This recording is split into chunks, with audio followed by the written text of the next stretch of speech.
let's first start with the ASAB graffiti.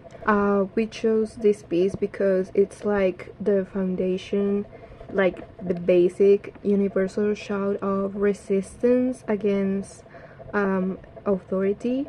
And what's powerful here is its simplicity, because there's no pictures, there's no vibrant colors, there's just the green font for this graffiti, so it doesn't distract you from the main point of the acronym. It's just these 4 letters, bold and in your face. When we dug into its meaning, we found that it's so much more than just an anti-police acronym. Its history goes back decades ago, from when English workers went on strikes to the punk rock scene. And just nowadays, it's not just about the police officer on the street that you might find. It's a condemnation of the whole justice system. Everyone who keeps the system running, basically, it's involved in this. So we're starting with this image to show we're dealing with a global symbol. It's the common thread that connects different local struggles around the world. This brings us to our first local example in Neiva.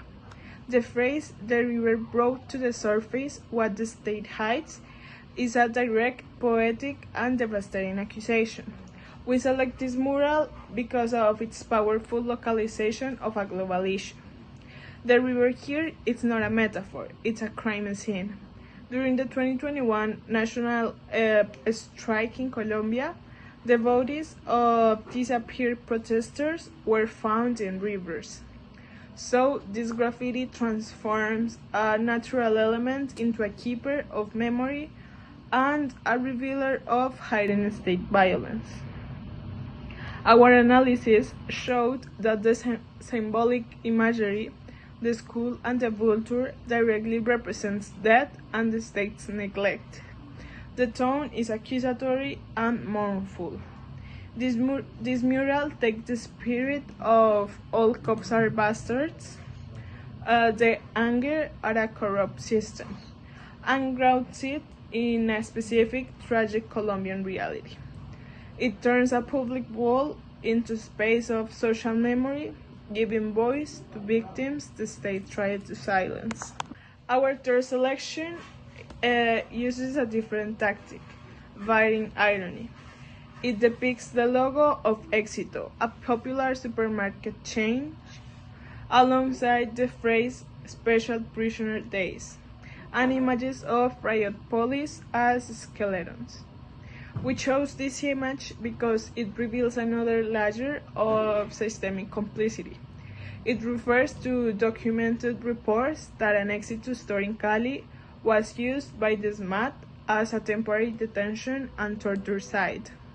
This graffiti shows how everyday spaces of commerce can become spaces of state violence.